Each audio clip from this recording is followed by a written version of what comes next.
जो भी डिस्कस करना था नेक्स्ट क्लास में कर लेंगे, अभी आगे बढ़ते हैं। ठीक है, मुझे बता देना नेक्स्ट क्लास में क्या डिस्कस करना था, बोलते ही नहीं हो तुम कुछ भी। ठीक है, चलो नेक्स्ट टॉपिक लिखो,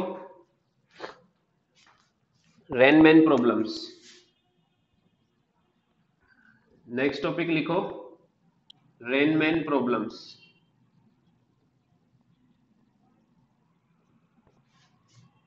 रेनमैन प्रॉब्लम्स, ठीक है। रिवर बोट प्रॉब्लम्स तक हमने देख लिया था इस क्लास लास्ट क्लास में। अब हम शुरू करेंगे रेनमैन प्रॉब्लम्स। देखो आप लोगों ने देखा होगा कि जब हम रेन में चलते हैं तो रेन आपको सीधी, अगर हम रुक जाते हैं तो कभी कभी रेन सीधी आती है वर्टिकली डाउनवर्ड्स, और जब हम चलते हैं तो एंगल पर आती है। ऐसा देखा है सबने? जैसे डायग्राम से मैं अगर बनाऊं तुम्हें, तो जैसे मेन रुका हुआ है, ठीक है, इसके पास अम्ब्रेला भी है, तो ये ऐसे रुकते हुए देख रहा है, तो रेन इसको डाउनवर्ड्स आते हुए दिख रही है। हाँ बोलो, क्या हो रहा है? हम्म, ये रेन है वर्टिकली डाउनवर्ड्स। अरे मैं मोबाइल से कर रहा हूँ यार, तुम टेंशन मत लो उसकी, इतनी देर से उसी का सेटअप कर रहा था मैं। ठीक है, मेरा मोबाइल भी मैंने लगाया हुआ है रिकॉर्ड पे, प्लस आईपैड से पढ़ा रहा हूँ। ओके, तो V R is velocity of rain. जब ये मेन इस खड़ा हुआ है, जब रेस्ट पर है, तुम टेंशन मत लो, सब मैं तुम्हें अपलोड कर दूंगा रिकॉर्डिंग वगैरह सब। तो velocity of rain is vertically downward, ठीक है। अब जैसे ये मेन चलने लग गया, तो इसको अम्ब्रेला थोड़ा ऐसे रखना पड़ता है। इसको रेन कुछ इस तरह से आते हुए दिखेगी, अगर ये इधर चल रहा है तो, with VM. What is VM? Velocity of man with respect to ground. अगर ये रेस्ट पर था तो रेन ऐसे आते हुए दिख रही थी, चलते वक्त रेन ऐसे आते हुए दिखती है। ऐसा आपने ऑब्जर्व किया है क्या, बाइक पर या फिर कार पर? कार पे आपने देखा होगा स्क्रीन पर सामने से आती है ना? जितना तेज हम चलाते हैं उतना एंगल पे आती है। ऐसा क्या होता है देखो, देखो जब हम रुके हुए हैं तब वीएम कितना है? 0। जब हम चल रहे हैं, जब हम चलते हुए रेन को देखते हैं, तो रेन की velocity with respect to man होती है या विद रिस्पेक्ट टू ग्राउंड होती है? मैन होती है ना। चलते वक्त देखो इधर, अभी ये तो रुका हुआ है, तो मैन के रिस्पेक्ट में हो या ग्राउंड के रिस्पेक्ट में, बात एक ही है। मैं रुका हुआ हूँ, ग्राउंड भी रुका हुआ है, तो ग्राउंड पे मैं रेन को देख रहा हूँ तो ऐसे वर्टिकली डाउनवर्ड आते हुए दिख रही, बट मैं चल रहा हूँ या फिर बाइक पर हूँ, तो मेरे रिस्पेक्ट में रेन की वेलोसिटी ऐसी हो जाती है, बट ग्राउंड के रिस्पेक्ट में तो ऐसी रहेगी। विद रिस्पेक्ट टू ग्राउंड तो रेन ऐसी है। ऐसा थोड़ा ना आपके चलने से रेन की डायरेक्शन बदल, अब मैं चलता हूँ तो रेन की डायरेक्शन बदल जाती है, ऐसा होता है क्या? ऐसा बोलोगे क्या, मेरे चलने से रेन की डायरेक्शन बदल जाती है ना? समझ में आया क्या? रेन की डायरेक्शन तो वही है वर्टिकली डाउनवर्ड्स, बट मेन को ऐसे आते हुए दिखती है, तो इसको मैं वी आर बोलूं या वी आर एम बोलूं? It is V R M. V R तो वर्टिकली डाउनवर्ड्स ही है अभी भी, चाहे आप चलो या घूमते फिरो। समझ में आया? हाँ, तो अब ये एंगल पे क्यों हो गई देखो, देखो हमें रिलेटिव मोशन आता है। What is V R M? ये वी आर एम क्या है? वी आर एम होगा V R velocity of rain minus velocity of man, होगा कि नहीं होगा? अब इसको वेक्टरली अगर हम ड्रॉ करें, तो वी आर किधर था? वी आर वाला वेक्टर ये वाला वेक्टर है V R. V R is downward, है ना? वी एम किस तरफ है? वी एम इस तरफ है, ये वी एम है, तो माइनस वी एम किधर होगा? उस तरफ, माइनस वी एम। इन दोनों का रिजल्टेंट है ये, तो इसका और इसका रिजल्टेंट इधर ही आएगा ना। ये क्या आएगा? इन दोनों का रिजल्टेंट है वी आर एम, तो देखो ऐसे आ रहा है रिजल्टेंट, इसलिए रेन भी ऐसे आती दिखती है। समझ में आया क्या? हाँ, तो ये VRM की डायरेक्शन। अब अगर आपको ये एंगल निकालना है वर्टिकल के साथ, ठीक है, कि ये कितने एंगल पर गिर रही है, जैसे आपसे पूछा जाए बताओ मैन को अपना अम्ब्रेला कितने एंगल पर, ये कितने एंगल पर इसको घुमाना पड़ेगा, ये थीटा, मतलब ये वर्टिकल के साथ एंगल थीटा,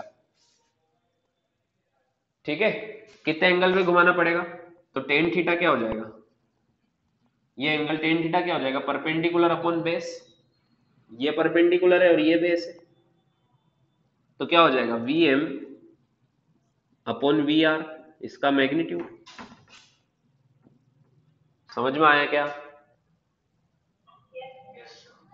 कुछ अलग पढ़ा क्या हमने इसमें, वेक्टर ही तो है पूरा, है ना, लिखो।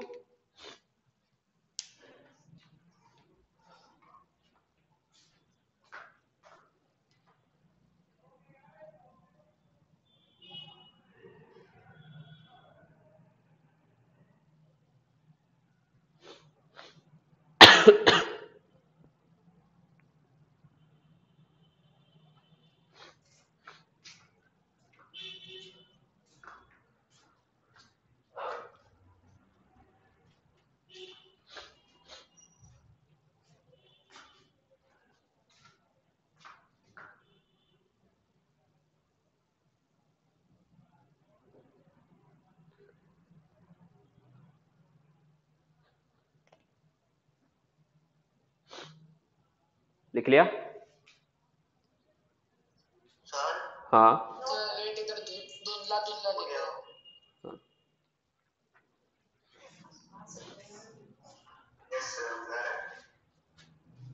ब्लर आ रहा है अभी, ओके,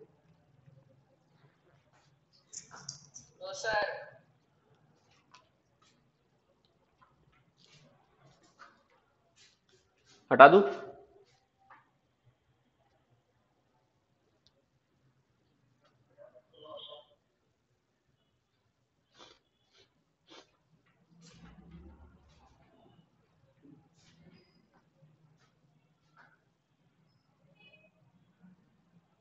सर इसका एक फोटो ग्रुप पे भेज सकते हो क्या, फोटो यार, फोटो पे तो रिकॉर्डिंग चल रही है,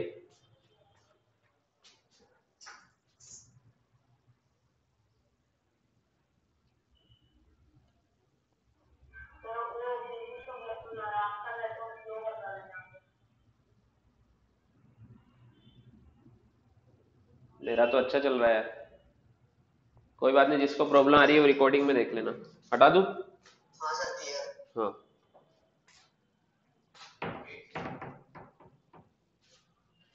देखो एक सिंपल क्वेश्चन करते हैं, एक मैन चल रहा है 6 मीटर पर सेकंड से और rain with respect to ground हो रही है 8 मीटर पर सेकंड से, ठीक है, find VRM velocity of rain with respect to man, find VRM velocity of man with respect to M with angle, कितने angle पर हो रही है ये भी बताना है, सिंपल क्वेश्चन है, जल्दी से करो solve. Sir velocity of train क्या है, बराबर दिख रहा नहीं है, 8 metre per second,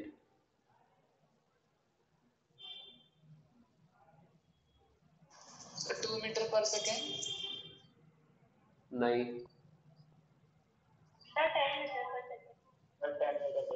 yes, angle भी बताओ, सर एंगल 47, हाँ, किसके साथ,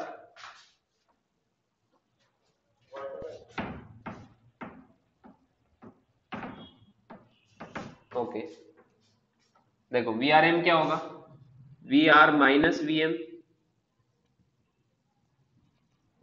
VR किधर है, अब वेक्टर बना लो इसका डायग्राम, VR है नीचे की तरफ, मैग्नीट्यूड कितना है 8, है ना, माइनस VM इस तरफ है, तो माइनस VM उधर होगा,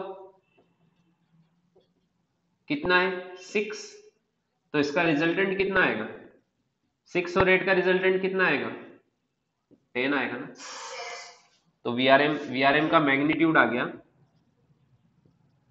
10 मीटर पर सेकंड, इसका मैग्नीट्यूड आ गया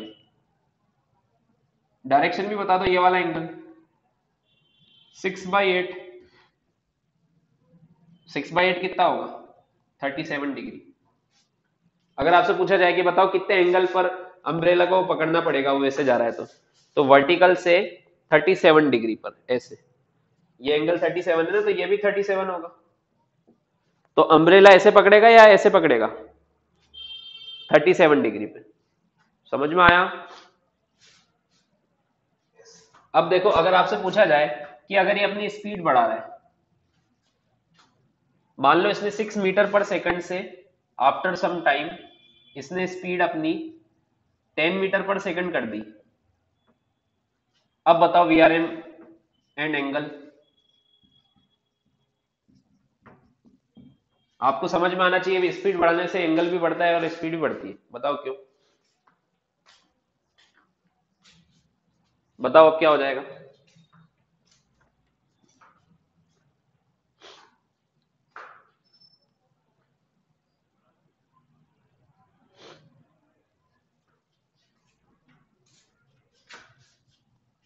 इसको 6 की जगह 8 ले लेते हैं अभी, ताकि आंसर कैलकुलेट करने में इजी रहेगा। तो देखो आफ्टर सम टाइम जब इसकी स्पीड 8 हो गई तो वी आर कितनी है? वी आर तो 8 ही है अभी भी नीचे, माइनस वी एम, इसका मैग्नीट्यूड भी 8 हो गया, तो वी आर एम कितना हो जाएगा? 8√2 हो जाएगा। तो वी आर एम का मैग्नीट्यूड तो आ जाएगा 8√2 मीटर पर सेकंड। पहले कितना था? 10 था, 10 से ज्यादा हो गया, देखो 8√2, √2 की वैल्यू होती है 1.414, ठीक है। और ये एंगल कितना हो गया 45, पहले 37 था, और ज्यादा इंक्लाइंड आ रही है। अब जितना आप स्पीड बढ़ाओगे उतना रेन का एंगल बढ़ता जाएगा। समझ में आया? लिख लो। और अगर स्पीड कम करोगे तो ये मैग्नीट्यूड कम होगा, तो ये एंगल भी कम होगा, ठीक है। हाँ लिखो, एक और क्वेश्चन लिखो।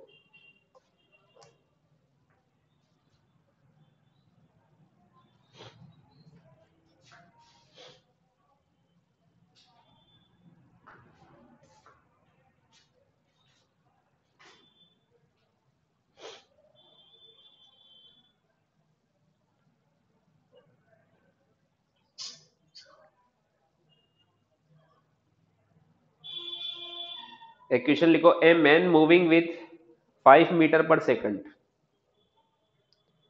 ए मैन मूविंग विद, हाँ,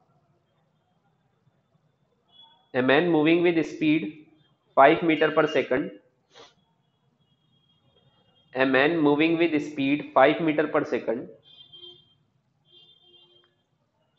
observes rain falling vertically, observes rain falling vertically at the rate of 10 meter per second, at the rate of 10 meter per second.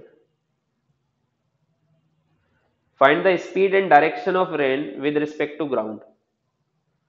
Find the speed and direction of rain with respect to ground.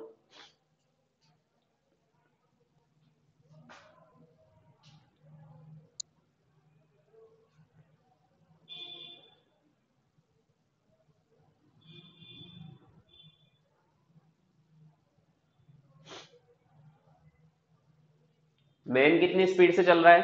5 metre per second से। उसे चलते वक्त rain vertically downward दिख रही है।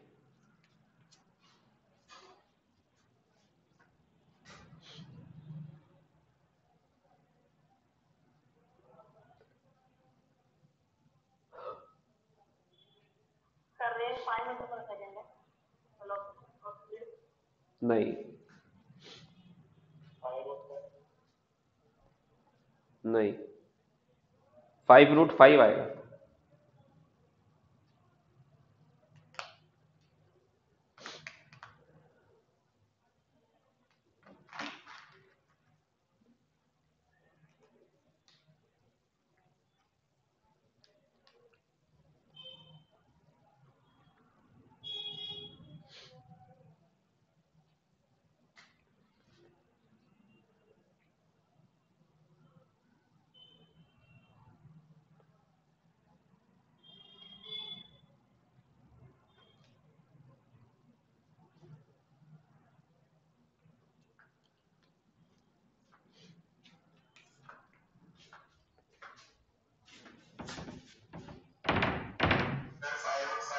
5√5।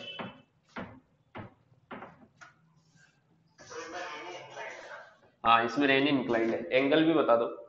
देखो question में क्या बोला है कि मैन 5 मीटर पर सेकंड की स्पीड से चल रहा है।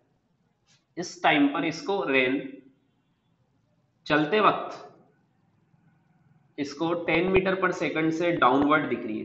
तो बताओ ये क्या गिवन है, वी आर है या वी आर एम है? What is this? ये वी आर एम है। चलते वक्त ही अगर वर्टिकली डाउनवर्ड दिख रही है मतलब इंक्लाइंड आ रही होगी। This is V R M. ठीक है, तो आपको वीएम पता है, वीएम का मैग्नीट्यूड और डायरेक्शन पता है, वीआरएम का मैग्नीट्यूड डायरेक्शन पता है, वीआर निकालना है। तो हमें क्या पता है, देखो वीआरएम पता है, वीआरएम इज इक्वल टू होता है वीआर माइनस वीएम। तो देखो आपको इसकी दोनों चीज पता है, इसकी दोनों चीज पता है, ये निकालना है। तो वीआर क्या होगा, वीआरएम प्लस वीएम होगा कि नहीं होगा? समझ में आ गया? अब वीआरएम किधर है, इन दोनों का डायग्राम बनाओ। वीआरएम है नीचे डाउनवर्ड्स, कितना है 10, यह है वीआरएम। वीएम किधर है, राइट में, कितना है 5, दोनों प्लस में ही है। तो इनका रिजल्टेंट यह आएगा। ठीक है, सबको ब्लर दिख रहा है क्या?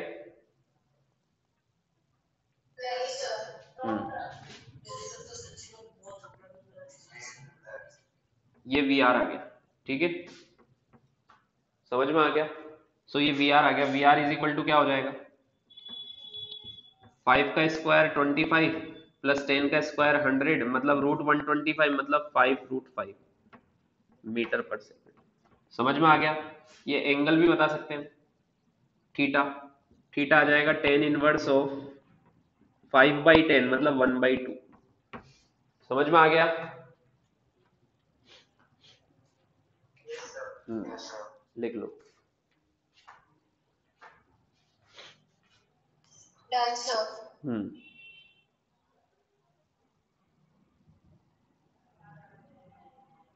तो एक्चुअल में हो क्या रहा था इस क्वेश्चन में, रेन गिर ऐसे रही थी वी आर, बट हम अगर हम खड़े हो जाएं तो रेन हमें ऐसे आते हुए दिखेगी एंगल पे, बट अगर हम ऐसे चलने लग जाए तो रेन फिर ऐसे होने लग जाएगी सीधी, तो सीधी हो गई। अगर आप स्पीड और बढ़ाओ तो फिर रेन ऐसी हो जाएगी।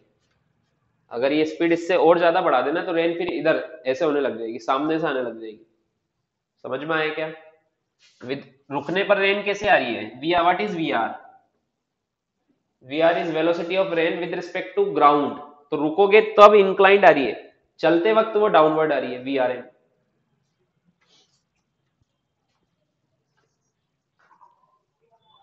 समझ में आया? यस।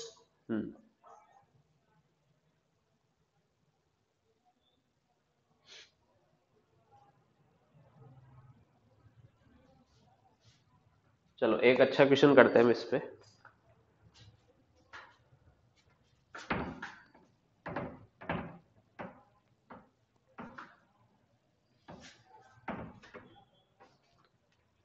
देखो एक मेन क्वेश्चन, थ्योरेटिकली नहीं, मैं डायग्राम बना देता हूँ और बोल भी देता हूँ, सुन लेना। डायग्राम वाला क्वेश्चन है। एक मेन है,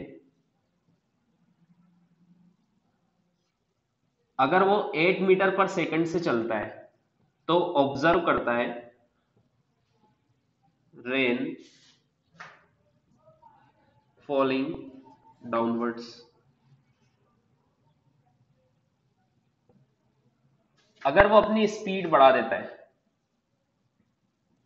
same main 12 metre per second कर देता है, 8 से कितनी कर देता है, स्पीड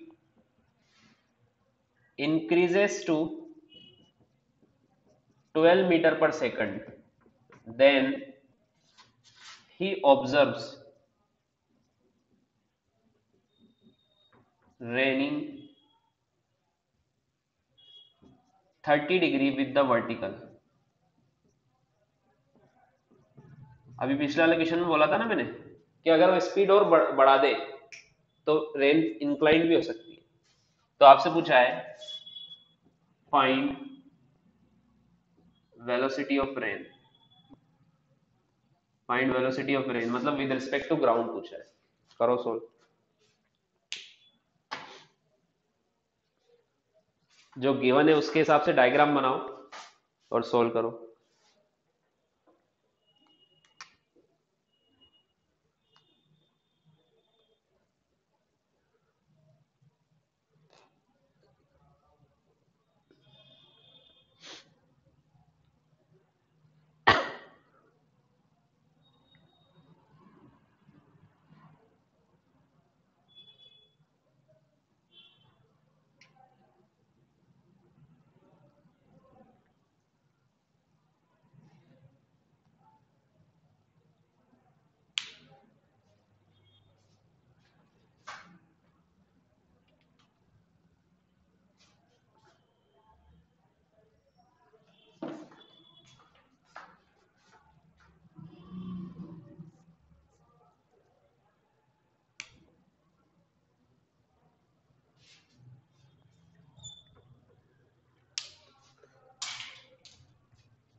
हुआ सर 8√3 नहीं,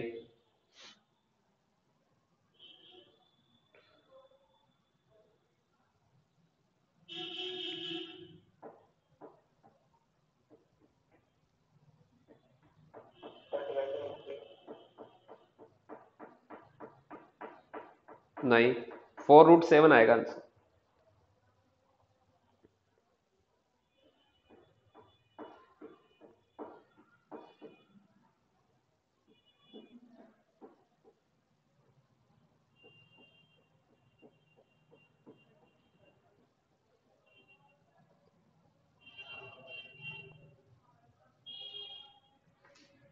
चलो देखो, देखो इसमें दो डायग्राम बनेंगे। अच्छा क्वेश्चन है, देखो इसको।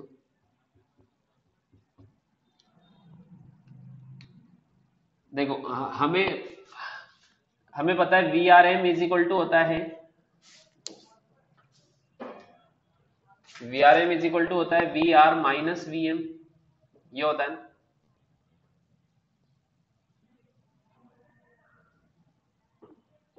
हमें वी आर निकालना है, तो वी आर क्या होगा, V M plus V R M, यही होगा ना। देखो वीएम की दोनों बार डायरेक्शन पता है और वीआरएम की भी पता है। ये मैन जब चलते हुए देख रहा है तो ये जो वर्टिकली डाउनवर्ड्स, ये किसकी डायरेक्शन है, वीआरएम की है ना। जब वो 8 मीटर पर सेकंड से चल रहा है और जब बाद में वो 12 मीटर पर सेकंड से चल रहा है, तब ये वाली डायरेक्शन ये भी किसकी है, वीआरएम की है कि नहीं है, दोनों वीआरएम की।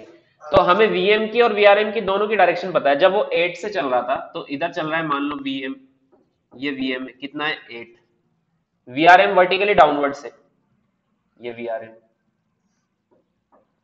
हमें नहीं पता वीआरएम कितना है, बट ये पता है वर्टिकली डाउनवर्ड से। तो वीआर इन दोनों का रिजल्टेंट आएगा, वो इधर ही आएगा ना, ये वीआर आएगा,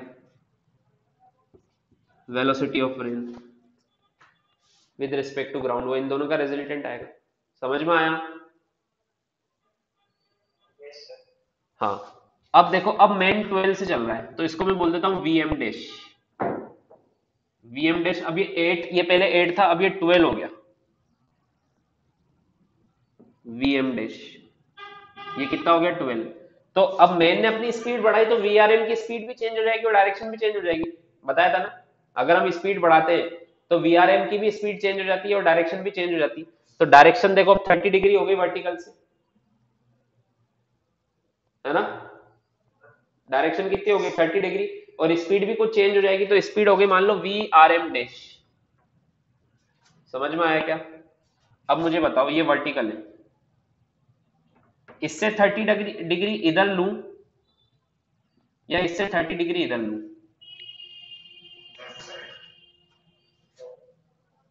राइट साइड या लेफ्ट साइड? हाँ, हम अगर स्पीड बढ़ाते हैं तो एंगल और बढ़ता जाता है, ऐसे आती है ना, तो इस साइड होगी, ऐसे थोड़ा ना चली जाएगी। समझ में आया? अभी क्वेश्चन किया ना हमने, 2 क्वेश्चन, उससे हमने यही सीखा। तो वीआरएम, ये वीआरएम की डायरेक्शन है, तो वीआरएम वीआरएम डैश हो गई है एट 30 डिग्री। अब मुझे बताओ, इनका जो भी रिजल्टेंट आएगा वो वी आर ही है ना। यहां पर अगर मैं लिखूं V R is equal to V M dash plus V R M dash, अब इन दोनों के चेंज होने से वेलोसिटी ऑफ रेन थोड़ा ना चेंज हो जाएगी, वो तो ऊपर से आ रही है ना। समझ में आया क्या? हाँ, अगर आप 8 से चलाओ, 12 से चलाओ, 20 से चलाओ, वेलोसिटी ऑफ रेन चेंज हो जाएगी क्या? उसकी डायरेक्शन चेंज हो जाएगी क्या विद रिस्पेक्ट टू ग्राउंड? तो जो पहले थी ये उतने एंगल पर अभी भी होगी और उतनी ही होगी। जो भी एंगल है, एंगल नहीं लिख रहा हूं मैं इसको, चलो थीटा लिख देते, उतने एंगल पर अभी भी होगी, वी आर तो उतनी होगी, इसका मैग्नीट्यूड उतना ही होगा कि नहीं होगा? वी आर तो सेम ही रहेगा ना। समझ में आया? हाँ, अब देखो, अब अगर मैं इस वी आर एम डैश के कंपोनेंट लूं तो एक कंपोनेंट तो इधर आएगा, कितना आएगा?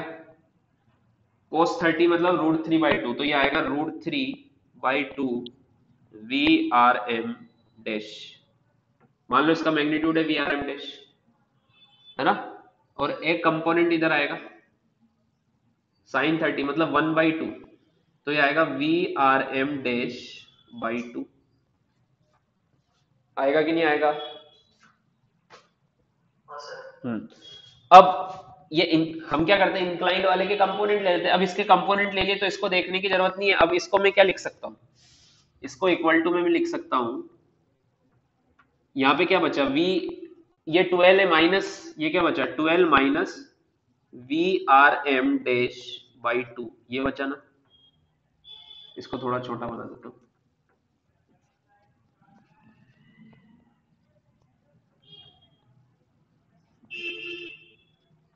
ये इतना बचा ना, 12 में से ये गया तो ये बचा, 12 माइनस कितना बचा V R M dash by 2। ठीक है, इसको मैं ये हटा के इसको रिजोल्व कर लिया मैंने, और नीचे कितना बचा, ये वाला कंपोनेंट कितना बचा, ये वाला √3/2 वी आर एम डैश। समझ में आया क्या? और इनका रिजल्टेंट तो वही आएगा V R at angle theta. समझ में आया क्या किया मैंने? हाँ, अब देखो इसको, ये फर्स्ट डायग्राम और ये सेकंड डायग्राम, इन दोनों को कंपेयर करो। देखो दोनों के रिजल्टेंट सेम है, तो ये वाला कंपोनेंट आई कैप और जे कैप वाला कंपोनेंट इक्वली होगा ना, तभी तो रिजल्टेंट सेम आएगा। तो मैं क्या लिख सकता हूं इन दोनों को देख के, बाई 1 एंड 2, बाई 1 एंड 2 क्या लिख सकता हूं मैं, 12 minus V R M dash by 2 is equal to, इधर कितना है 8। क्यों लिखा मैंने? क्योंकि इन दोनों के रिजल्टेंट वी आर वो सेम है, वी आर थोड़ा ना चेंज हो रहा है, तो फिर इन दोनों का एक्स कंपोनेंट और इन दोनों का वाई कंपोनेंट वो भी सेम होगा। होगा कि नहीं होगा? हाँ, तो V R M dash by 2 is equal to 4 आ गया, तो वी आर एम डैश आ गया 8, वी आर एम डैश की वैल्यू आ गई 8, मतलब ये 8 मीटर पर सेकंड से 30 डिग्री पर हो रही थी। अब ये हमें 8 आ, हमें तो वी आर निकालना है, वी आर की वैल्यू निकालना है। ठीक है, अब यहां से देखो, ये वाला कंपोनेंट और ये वाला कंपोनेंट भी इक्वली होगा, वाई कंपोनेंट भी तो इक्वल होगा। तो क्या क्या लिखूंगा मैं, √3/2 V R M dash is equal to, इसका वाई कंपोनेंट कितना है वी आर एम, तो √3/2 into V R M dash कितना है 8 is equal to V R M, तो वी आर एम की वैल्यू आ गई, वी आर एम हो गया 4√3। VRM कितना हो गया, मतलब इसकी वैल्यू आ गई 4√3, ये 8 है तो VR आ जाएगा, VR कितना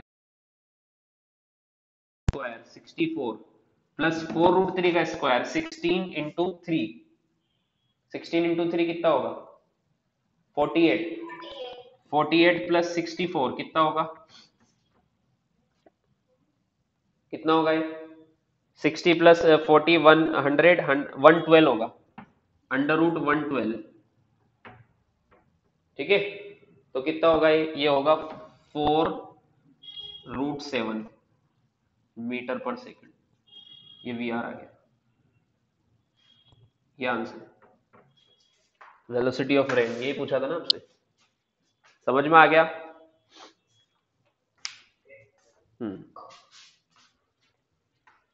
लिख लो।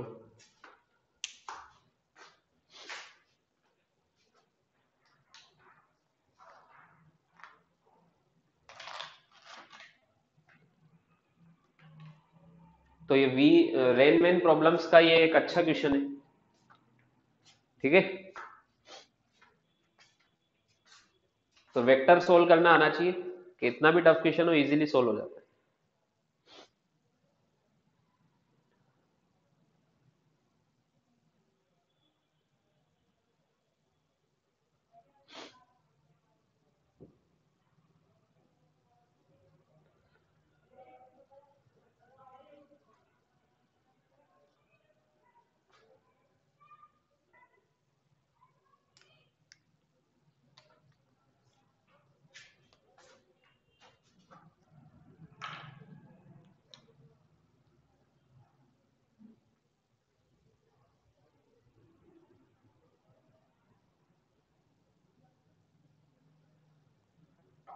लिख लिया।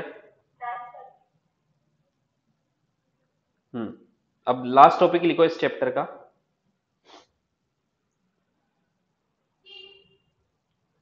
Velocity of approach oblique separation in 2 dimensions.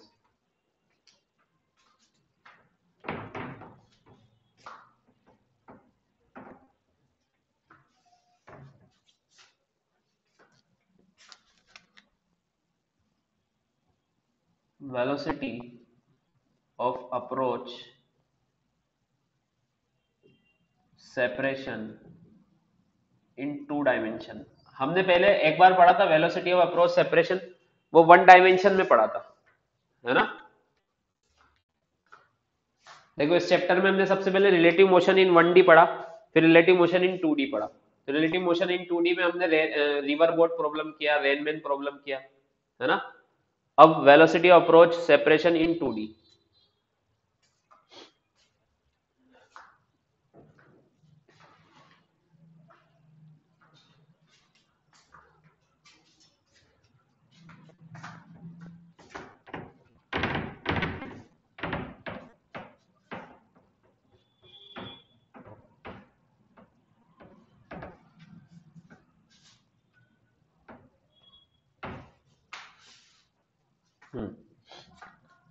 अब देखो इसमें, जैसे अभी तक हमने कैसे क्वेश्चन किए थे कि जैसे ये ऑब्जेक्ट 5 मीटर पर सेकंड से इधर आ रहा है, ये 2 मीटर पर सेकंड से इधर जा रहा है, फाइंड वेलोसिटी ऑफ अप्रोच, तो आपने बोला 3 मीटर पर सेकंड, ऐसे क्वेश्चन किए थे ना। मान लो फिर ये 2 से इधर जा रहा है, तो आपने बोला velocity of approach 7 metre per second. ऐसे क्वेश्चन तो आते हैं आपको, आते हैं नहीं आते। हाँ, अब हम देखेंगे 2 डायमेंशन वाले, कि जैसे जैसे सबसे सिंपल पहले देखते हैं क्वेश्चन। जैसे ये एक ऑब्जेक्ट है, यहां पर एक दूसरा ऑब्जेक्ट रखा हुआ है ना, ये ए और ये बी, ये इनके बीच की डिस्टेंस। अब अगर ये ऑब्जेक्ट इधर जाए v से, तो हम बोल देंगे वेलोसिटी ऑफ सेपरेशन हो रहा है v। हम क्या बोल देंगे, वेलोसिटी ऑफ सेपरेशन क्या हो रहा है v, ऐसे बोलेंगे ना। वो तो रेस्ट पर है, ये तो क्या है रेस्ट पर है, ये इससे v से दूर जा रहा है, तो हम क्या बोल देंगे, वेलोसिटी ऑफ सेपरेशन है v। बट अगर ये, हम इसको टॉप से देख रहे हैं अभी, ठीक है, अगर ये मान लो ऐसे जाए तो इसकी लाइन जॉइनिंग से एंगल थीटा पर ये ऐसे जाए तो, अब मैंने पूछा फाइंड वेलोसिटी ऑफ सेपरेशन और approach, find velocity of separation और अप्रोच, तो कैसे करेंगे इसको, बताओ क्या आंसर आएगा इसमें। v cos theta, okay. देखो इस बार अब हम इसके कंपोनेंट लेंगे, एक कंपोनेंट तो आएगा ये वाला अलोंग द लाइन ज्वाइनिंग, इसको बोलेंगे along the line joining, this is line joining.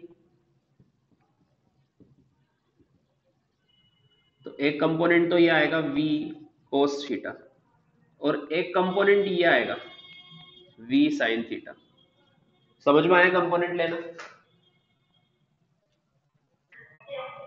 अब मुझे बताओ कौन सी वाली वेलोसिटी इनके बीच में सेपरेशन को बढ़ा रही है।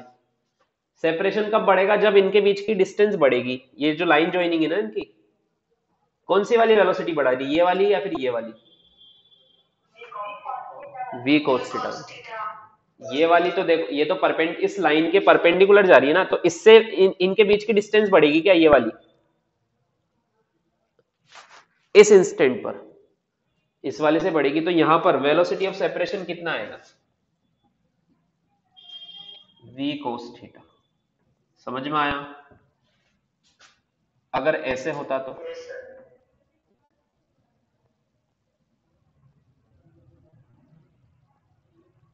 ये b पार्टिकल है, v से इधर जा रहा है, ठीक है, एट एंगल थीटा। इसमें बताओ ये दूर जा रहा है या पास आ रहा है अभी। हाँ, इसके अगर हम कंपोनेंट लेंगे तो ये लाइन ज्वाइनिंग है, एक कंपोनेंट तो लो लाइन ज्वाइनिंग के अलोंग, तो एक कंपोनेंट तो ये आएगा v cos थीटा, और एक कंपोनेंट आएगा ये वाला v sin थीटा। ये वाला कंपोनेंट देखो इसके पास ला रहा है या दूर ले जा रहा है, अलोंग द लाइन ज्वाइनिंग वाला पास ला रहा है, तो यहां पर बोलेंगे velocity of approach is v cos theta. समझ में आ गया। लिखो, तो कंपोनेंट लेना होता है हमें किसके along, along the line joining between the two particles.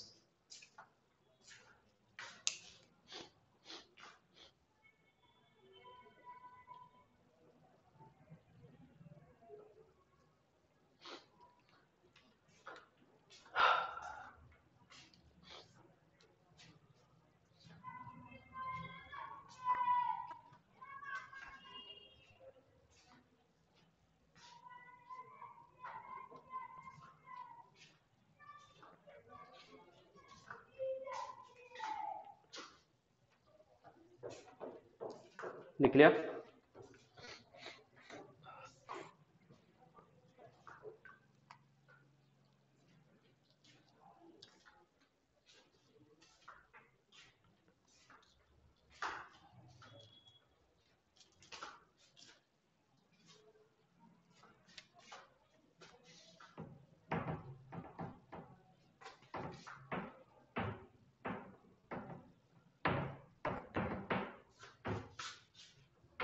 अब देखो एक क्वेश्चन करते हैं, ये ए पार्टिकल है, ये इधर v1 से जा रहा है, ये दूसरा पार्टिकल है जैसे v2 से जा रहा है, ठीक है।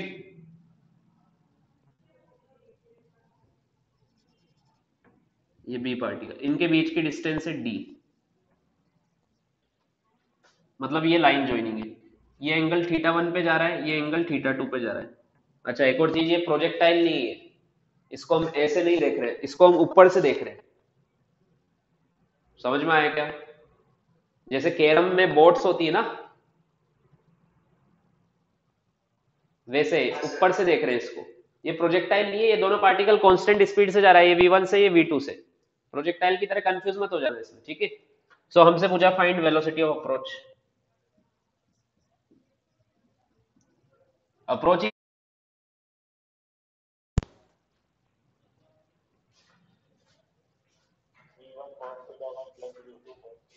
यस,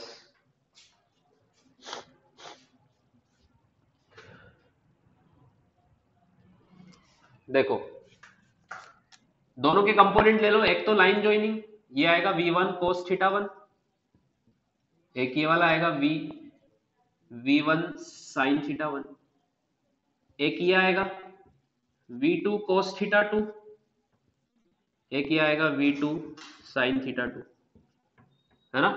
तो कौन से वाले कंपोनेंट से अप्रोच हो रहा है, ये वाला और ये वाला। तो क्या बोलेंगे हम, वेलोसिटी ऑफ अप्रोच होगा v1 cos theta 1 plus v2 cos theta 2।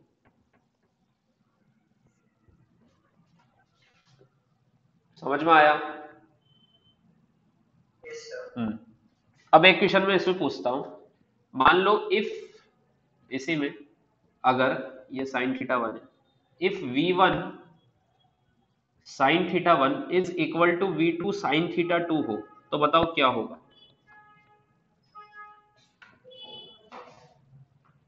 अगर ये दोनों कंपोनेंट इक्वल हो तो बताओ क्या होगा।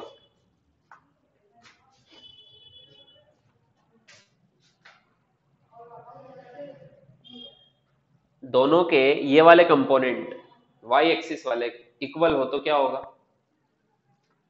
cos थीटा वाले उसमें चलेंगे वो लोग। तो इनका कोलिजन हो जाएगा, होगा कि नहीं होगा। इनका कोलिजन हो जाएगा ना, दोनों दोनों ऊपर इस तरफ तो एक ही स्पीड से जा रहे हैं और इधर से पास आ रहे हैं, ऐसे पास में आ रहे हैं और ऐसे एक ही उससे जा रहे हैं। तो दोनों में इस वाली लाइन में तो कोई डिफरेंस हो ही नहीं रहा है क्योंकि दोनों के कंपोनेंट सेम है। प्लस साथ में थोड़े थोड़े धीरे धीरे वो पास में भी आ रहे हैं, तो कहीं ना कहीं जाके ऐसे कोलिजन हो जाएगा। होगा कि नहीं होगा। हाँ, तो टाइम ऑफ कोलिजन बताओ, देन कोलिजन होगा। तो टाइम ऑफ कोलिजन क्या होगा, D upon velocity of approach, उनके बीच का डिस्टेंस अपॉन कितने से अप्रोच कर रहे हैं। समझ में आया क्या। तो कितने टाइम में कोलिजन हो जाएगा, D upon v1 cos theta 1 plus v2 cos theta 2। समझ में आया, लिख लो।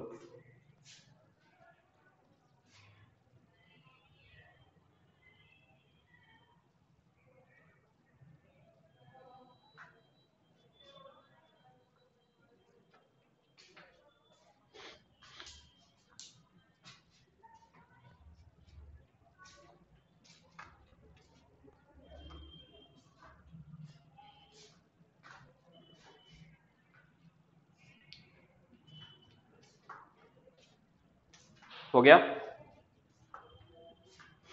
Yes sir.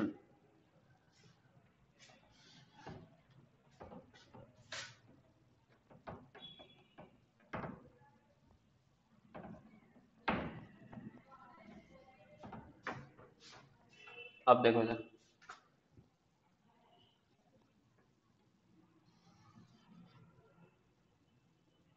ये एक्स एक्सिस है, ये वाई एक्सिस है। एक पार्टिकल अभी यहां पर है 3 मीटर पर, ये ओरिजिन है। ये ए पार्टिकल, ये 4 मीटर पर सेकंड से चल रहा है। और एक पार्टिकल अभी यहाँ है, यहाँ से 4 मीटर पर, और ये 3 मीटर पर सेकंड से चल रहा है। This is at time t equal to 0 पर। अभी दोनों की लोकेशन यहाँ पर है, ठीक है। हमसे पूछा है find velocity of separation at t equal to 0 and t equal to 1। t equal to 0 पर भी बतानी है और 1 पे भी बतानी है वेलोसिटी ऑफ सेपरेशन।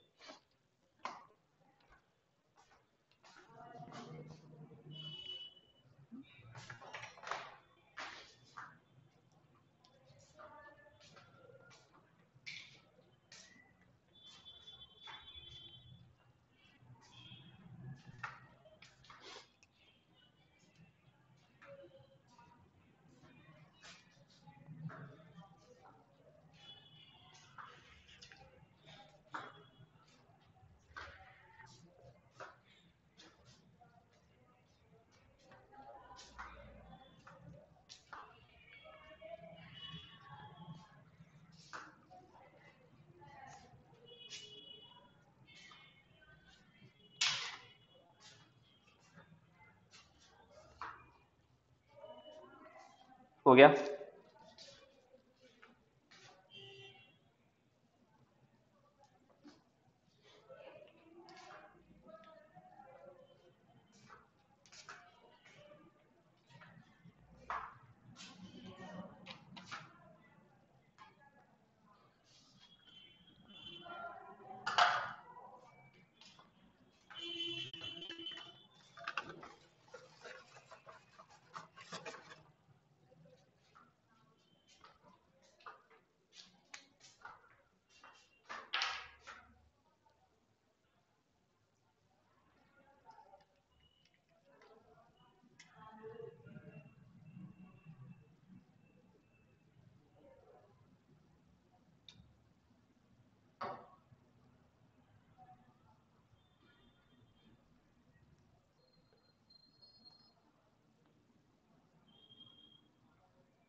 देखो इधर t इक्वल टू 0 पर इनकी लोकेशन ये है, तो लाइन ऑफ ज्वाइनिंग ये वाली होगी।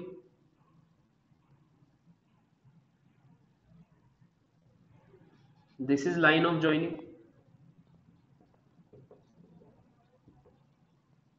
है ना। तो ये 4 है, ये 3 है, तो ये एंगल कितना होगा? ये 4 ये 3, तो एंगल कितना होगा? 53 डिग्री। ये एंगल कितना होगा? 37 डिग्री। ठीक है। लाइन ज्वाइनिंग के अलोंग कंपोनेंट लेंगे, इसका कंपोनेंट, तो ये 53, तो ये भी 53 होगा, है ना। तो ये वाला कंपोनेंट आएगा 4 cos 53, और ये 37, तो ये भी 37 होगा, तो ये वाला कंपोनेंट आएगा 3 cos 37। तो एट t इक्वल टू 0 पर वेलोसिटी ऑफ